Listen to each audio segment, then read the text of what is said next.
স্বৈরাচারের একটা বিখ্যাত উক্তি আছে, সেটা হলো ওরা যত বেশি পড়ে তত বেশি জানে তত কম মানে। বৈষম্য বিরোধী ছাত্র আন্দোলনের মূল লক্ষ্য ছিল দেশের বৈষম্যকে দূর করে মেধাকে কিভাবে আমরা গুরুত্ব দিই, দেশকে এগিয়ে নিয়ে যেতে পারি। কিন্তু আমরা দেখতে পাচ্ছি এখন বৈষম্য বিরোধী ছাত্র আন্দোলনের পরেও কেন আমাদের ঢাকা বিশ্ববিদ্যালয়ে সেকেন্ড টাইম চালু হবে না। পৃথিবীর সকল দেশের যদি আমরা দৃষ্টি দিই তাহলে দেখব তারা মেধাবীদেরকে সবসময় গুরুত্ব দিয়ে থাকে এবং ইউরোপের যে সকল দেশ রয়েছে সেখানে আমরা দেখতে পাই বাংলাদেশ সহ এশিয়ার বিভিন্ন দেশের শিক্ষার্থীদেরকে ফুল ফ্রি স্কলারশিপে তারা নিয়ে যায়। তাহলে আমরা দেখতে পাচ্ছি বাংলাদেশের যে মেধাবীরা রয়েছে তাদেরকে তারা নিয়ে যাচ্ছে তাদের দেশের উন্নয়নের স্বার্থে, তাদের দেশের অগ্রগতিতে, দেশের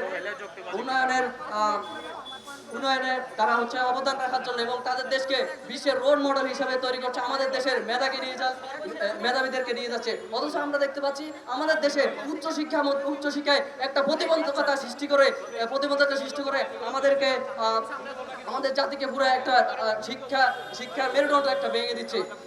আপনারা সবাই জানেন স্বৈরাচারের একটা বিখ্যাত উক্তি আছে, সেটা হলো ওরা যত বেশি পড়ে তত বেশি জানে তত কম মানে। তো স্বৈরাচারের আমলেই কিন্তু এই সেকেন্ড টাইম বন্ধ করে দিয়ে যারা মেধাবী রয়েছে তাদেরকে পঙ্গু করে দেওয়া হয়েছে এবং দেশকে যত বেশি আমরা মেধাবীরা শূন্য থাকবে, দেশে মেধাহীন থাকবে, তত স্বৈরাচারের যে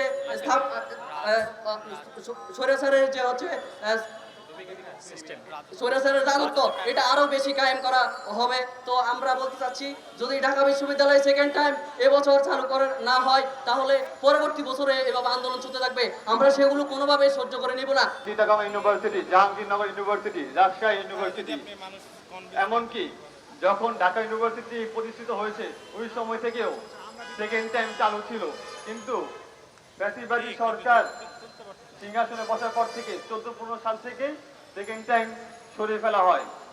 এটি একটি বৈষম্য। আপনারাই বলেন সেকেন্ড টাইম কি?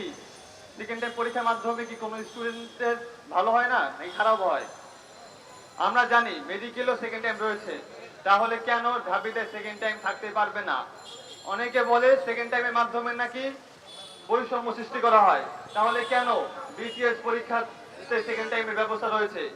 একজন মানুষ ব্যর্থ হতেই পারে প্রথমবার। একজন মানুষ যে কোনো কারণেই হোক, যেমন আমি আমার কথা তুলে ধরি, আমার স্বপ্ন ছিল ঢাকা বিশ্ববিদ্যালয়ে পড়া। আমি গ্রামের সন্তান বলে কি আমি ঢাকা বিশ্ববিদ্যালয়ে পড়ার স্বপ্ন দেখতে পারি না? হ্যাঁ, অবশ্যই পারি। আমি সেই স্বপ্ন থেকেই ঢাকা বিশ্ববিদ্যালয়ে পড়ার জন্য স্বপ্ন দেখেছিলাম। কিন্তু দুর্ভাগ্যের কথা হচ্ছে ঢাকা বিশ্ববিদ্যালয়ের পরীক্ষার ঠিক 1 সপ্তাহ আগে আমি করুণভাবে জ্বর, সর্দি, কাশিতে আক্রান্ত হই। দুঃখের কথা, আমি মেস ছেড়ে বাসায় চলে আসি। বাসায় এসে আমি বিভিন্ন যত রকমের পাওয়ারফুল ওষুধ আছে, অ্যান্টিবায়োটিক পর্যন্ত খেয়েছি, কিন্তু সেই অ্যান্টিবায়োটিকে আমার জ্বর সারেনি। সেটা হয়তো আমার দুর্ভাগ্য। আমি সেই অসুস্থতা নিয়ে ঢাকা বিশ্ববিদ্যালয়ে পরীক্ষা দিয়েছি।